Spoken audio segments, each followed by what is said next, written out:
ابو بکر صدیق عنہ نے ایک عجیب بات فرمائی. فرماتے تھے کہ الصلاۃ علی النبی امحق للذنوب من الماء البارد للنار، کہ جس طرح ٹھنڈا پانی آگ کو جلدی بجھا دیتا ہے، درود شریف کا پڑھنا انسان کے گناہوں کو اس سے بھی جلدی بجھا دیتا ہے. تو درود شریف پڑھنے سے انسان کے گناہ مٹا دیے جاتے ہیں. ابو ہریرہ عنہ فرماتے ہیں کہ نبی الاسلام نے فرمایا من نسی الصلاۃ علی نسی طریق الجنہ، جو مجھ پر درود شریف پڑھنا بھول گیا وہ جنت کا راستہ ہی بھول گیا. علی عنہ نے ایک خوبصورت بات کہی. فرماتے تھے واللہ، اللہ کی قسم، اب دیکھیے اللہ کی قسم کھا کے بات کر رہے ہیں، واللہ لولا ما ذکر اللہ ورسولہ فی فضل التسبیح والتکبیر والتحلیل والتحمید لجعلت کل انفاسی صلاۃ علی رسول اللہ صلی اللہ علیہ وسلم. اگر اللہ اور اس کے رسول صلی اللہ علیہ وسلم نے تسبیح، تحمید، تکبیر کے فضائل بیان نہ فرمائے ہوتے تو میں اپنی زندگی کے ہر سانس کو درود شریف پڑھنے میں ہی خرچ کر دیتا. ایک اور حدیث مبارکہ سنیے. نبی علیہ الصلوۃ والسلام کے ساتھ صدیق اکبر بیٹھے ہوئے ہیں. ایک نوجوان آیا، نبی علیہ السلام نے اسے اپنے اور صدیق اکبر کے درمیان بٹھا دیا. پھر فرمایا کہ ابو بکر، میں نے تیرے اور اپنے درمیان اس کو بٹھا دیا، اس بات پہ حیرت تو ہوئی ہوگی. اللہ کے نبی صلی اللہ علیہ وسلم بڑی حیرت ہو رہی ہے. فرمایا ان ھذا الفتى یصلی علی صلاۃ ما یصلیھا علی احد من امتی، میرا یہ نوجوان امتی مجھ پر ایسا درود شریف پڑھتا ہے کہ جو درود شریف میری امت میں سے کوئی دوسرا مجھ پر نہیں پڑھتا. اس کی وجہ سے میں نے اس کو اپنے قریب بٹھایا. پھر نبی علیہ السلام نے بتلایا کہ وہ کیا درود شریف پڑھتا تھا.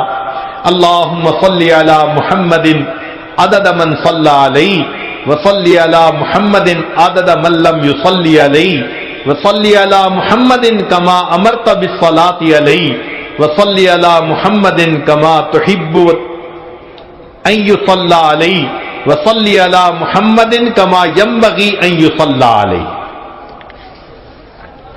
چنانچہ ہمارے اکابر علماء دیوبند نے باقاعدہ تفصیل لکھی ہے کہ کس کس موقع پر درود شریف پڑھنا چاہیے. دخول المسجد والخروج منہ، مسجد میں داخل ہوتے ہوئے یا مسجد سے نکلتے ہوئے درود شریف پڑھنا چاہیے. والتشہد، اتحیات میں بھی درود شریف سب پڑھتے ہیں. ورؤیت المساجد، جب مسجد پر نظر پڑے تو اس وقت بھی درود شریف پڑھنا چاہیے. دخول الاسواق، بازار میں داخل ہوتے ہوئے درود شریف پڑھے. دخول البیت والخروج منہ، گھر میں داخل ہوتے ہوئے گھر سے نکلتے ہوئے بھی درود شریف پڑھنا چاہیے. نسیان الحاجہ، اگر بندہ کوئی بات بھول جائے، چیز رکھ کے بھول جائے، بات بھول جائے، اس وقت بھی نبی علیہ السلام پر درود شریف پڑھنا چاہیے. وقت الفقر، تنگ دستی کے وقت میں بھی درود شریف پڑھے. فی البدایت فی العلم، اور جب کتاب پڑھنے بیٹھے اس وقت بھی درود شریف پڑھے. فی البدایت فی الخطب، جب خطبہ دینا ہو، بیان کرنا ہو تو بھی درود شریف پڑھے. والانتہاء من مجالس العلم، جب علم کی مجلس کا اختتام ہو تو بھی درود شریف پڑھے. فی لقاء الاخوان، دو مسلمان بھائی آپس میں ملیں تو بھی درود شریف پڑھے. فی موادعتہم و مفارقتہم، پھر مدارستاً حدیث نبوی، نبی علیہ السلام کی حدیث مبارکہ جو پڑھائی جائے تو اس وقت بھی درود شریف پڑھے. عند تذکرتہ صلی اللہ علیہ وسلم، نبی علیہ السلام کا جب تذکرہ ہو تو درود شریف پڑھے. عند ذکر اصحابہ، حتیٰ کہ نبی علیہ السلام کے صحابہ کا تذکرہ ہو اس وقت بھی درود شریف پڑھے. عند ذکر شیء من معاصرہ، نبی علیہ السلام سے نسبت رکھنے والی کوئی یادگار چیز کا تذکرہ ہو تو اس وقت بھی درود شریف پڑھے عند دخول المدینہ، مدینہ طیبہ میں داخل ہوتے بھی پڑھے، اور عند المرور علی قبرہ صلی اللہ علیہ وسلم، جب نبی علیہ السلام کے سامنے حاضر ہو مواجہ شریف پر تو اس وقت بھی درود شریف پڑھے۔ درود شریف کے فوائد کیا ہیں؟ کچھ دیر یہ بھی ذرا سن لیجئے۔ فرمایا انہا سبب لہدایت المصلی وحیات قلبہ، درود شریف کے پڑھنے سے دل زندہ ہوتا ہے اور پڑھنے والے کو اللہ ہدایت کے اوپر رکھتے ہیں۔ انہا سبب لزیادت محبت رسول اللہ صلی اللہ علیہ وسلم، درود شریف کے زیادہ پڑھنے سے نبی علیہ الصلوۃ والسلام کے ساتھ زیادہ محبت بڑھ جاتی ہے۔ انہا سبب لزیادت محبت العبد لرسول اللہ صلی اللہ علیہ وسلم، جو درود شریف زیادہ پڑھتا ہے اس بندے کی محبت نبی علیہ السلام کے قلب مبارک میں بھی زیادہ ہو جاتی ہے۔ انہا سبب قرب العبد من ربہ یوم القیامہ، درود شریف کا زیادہ پڑھنا قیامت کے دن اللہ رب العزت کے قرب کا سبب بنتا ہے۔ انہا اداء لشیء من حقہ صلی اللہ علیہ وسلم، نبی علیہ الصلوۃ والسلام کے جو احسانات ہیں درود شریف کا زیادہ پڑھنا گویا ان احسانات کا بدلہ چکانے والی بات ہے۔ انہا سبب کفایت اللہ عبدہ ما اہمہ، جو پریشانیاں ہوتی ہیں درود شریف کے صدقے اللہ رب العزت ان پریشانیوں کو ختم کر دیتے ہیں۔ انہا سبب اجابت الدعاء، دعا کی قبولیت کا یہ سبب ہوتا ہے۔ انہا سبب زکات و طہارت للمصلی، جو درود شریف پڑھنے والا ہے اس کا دل اس سے صاف ہوتا ہے، اس کا نفس پاک ہوتا ہے، اور ایسے آدمی کو حدیث میں پاک میں فرمایا کہ جو درود شریف زیادہ پڑھتا ہے وہ بخیل نہیں ہوتا۔ پھر جو درود شریف زیادہ پڑھتا ہے وہ قیامت کے دن کی حسرت سے بچ جاتا ہے، اور جو درود شریف زیادہ پڑھتا ہے ملائے اعلیٰ میں اس بندے کی تعریفیں بہت ہوتی ہیں، اور اس کے عمر میں اس کے وقت میں اللہ برکتیں عطا فرما دیتے ہیں۔ اور انہا سبب لتثبیت قدم العبد علی الصراط، جو بندہ درود شریف زیادہ پڑھتا ہے قیامت کے دن پل صراط سے گزرتے ہوئے اس کے پاؤں اتنے مضبوط ہوں گے، درود شریف زیادہ پڑھا ہوگا۔ اور ایک اور بات، انہا سبب لثقل کفۃ المیزان، کہ یہ درود شریف میزان کے پلڑے کے بھاری ہونے کا سبب بن جائے گا۔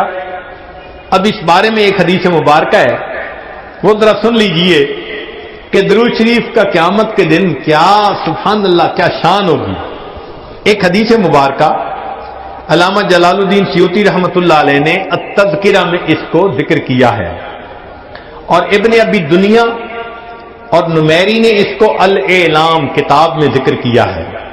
فرماتے ہیں کہ عبداللہ لانو ایک صحابی اس کے راوی ہیں کہ نبی علیہ السلام نے ارشاد فرمایا ان لآدم علیہ السلام من اللہ عز وجل موقفا فی فصح من العرش، قیامت کے دن آدم علیہ السلام کو اللہ تعالیٰ عرش کے سامنے ایک ایسی جگہ عطا فرمائیں گے، علیہ ثوبان اخضران، ان پر دو سبز کپڑے ہوں گے، یعنی سمجھیں تہبند بھی سبز اور کرتا بھی سبز، کأنہ نخلۃ سحوق، جیسے شاخیں کٹی ہوں نا تو سیدھا کھجور کا درخت ہوتا ہے، اس طرح آدم علیہ السلام کا اونچا لمبا قد مبارک ہوگا۔ ينظر الى من ينطلق به من والده الى الجنہ ومن ينطلق به الى النار، اونچے قد کی وجہ سے آدم علیہ السلام دیکھ رہے ہوں گے کہ ان کی اولاد میں سے کس کو جنت لے جایا جا رہا ہے اور کس کو جہنم لے جایا جا رہا ہے۔ فبین آدم علی ذلک، آدم علیہ السلام اس حال میں ہوں گے، اذ نظر الی رجل من امت محمد صلی اللہ علیہ وسلم، کہ وہ نبی علیہ السلام کی امت میں سے ایک بندے کو دیکھیں گے، ينطلق به الى النار، کہ اس کو فرشتے گھسیٹ کر جہنم کی طرف لے کے جا رہے ہوں گے. فینادی آدم علیہ السلام، تو آدم علیہ السلام پکاریں گے یا احمد یا احمد. نبی علیہ السلام کا نام پکاریں گے. آپ صلی اللہ علیہ وسلم کا نام محمد بھی اور آپ صلی اللہ علیہ وسلم کا نام احمد بھی، اسمہ احمد. تو آدم علیہ السلام نبی علیہ السلام کا نام پکاریں گے یا احمد یا احمد. فیقول علیہ الصلوۃ والسلام، اس نام کو سن کر نبی علیہ الصلوۃ والسلام جواب میں کہیں گے لبیک یا ابا البشر، اے بشر کے والد لبیک، میں حاضر ہوں.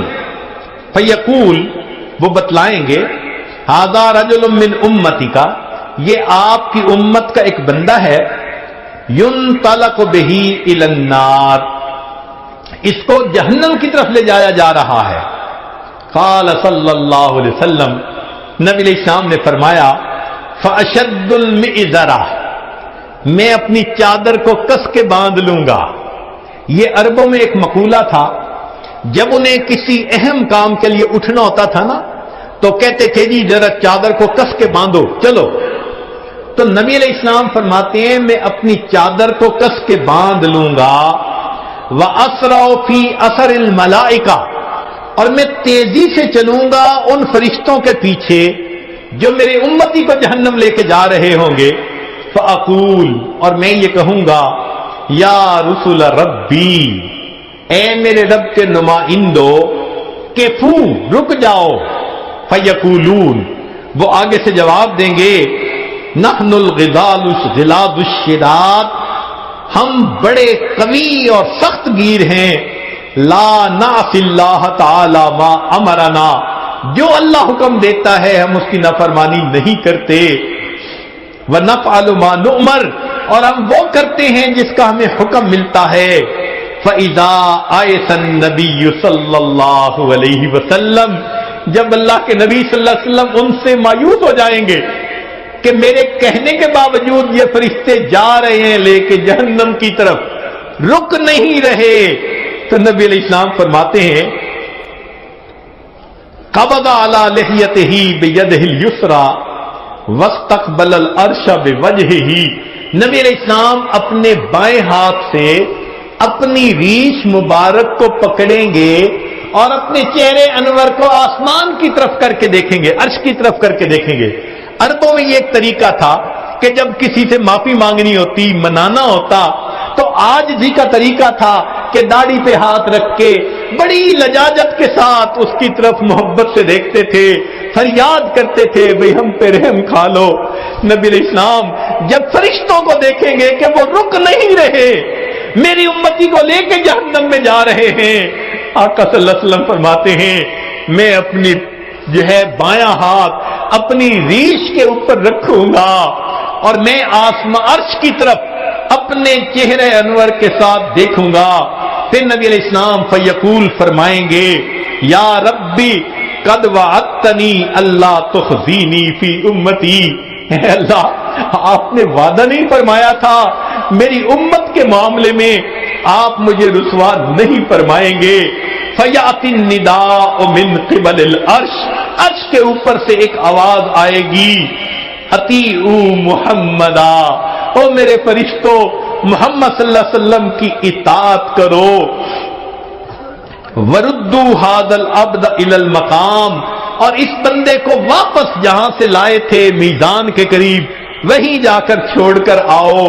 چنانچہ وہ فرشتے اس بندے کو وہاں جا کر چھوڑیں گے. فیخرج صلی اللہ علیہ وسلم، اب دوبارہ وزن شروع ہوگا. نبی علیہ الصلوۃ والسلام ایک چھوٹا سا کاغذ کا پرزہ بطاقتن، کاغذ کا پرزہ نکالیں گے، بیضاء، سفید ہوگا، کل ان ملتے، جیسے انگلی کا پورا ہوتا ہے اس کے برابر ہوگا. فیلقیھا فی کفۃ المیزان الیمنی، اس کاغذ کے ٹکڑے کو نبی علیہ السلام نیکیوں کے پلڑے میں ڈال دیں گے. وہو یقول بسم اللہ، اور نبی علیہ السلام ڈالتے ہوئے بسم اللہ فرمائیں گے. فترجع الحسنات علی السیئات، نیکیوں کا پلڑا بھاری ہو جائے گا، گناہوں کا پلڑا ہلکا ہو جائے گا. فینادل منادی، ندا دے گا وہ ندا دینے والا، سوئدہ و سوئدہ جدہ، یہ بندہ اس کے اجداد سعید بن گئے، اس کی نیکیاں زیادہ ہو گئیں، وثقلت موازینہ، انطلقوا بہ الی الجنہ، اب اس کو جنت لے کر جاؤ، فیقول یا رسول ربی، جب جنت لے جانے لگیں گے تب وہ بندہ کہے گا اے میرے رب کے نمائندوں فرشتوں، کہ ذرا رک جاؤ،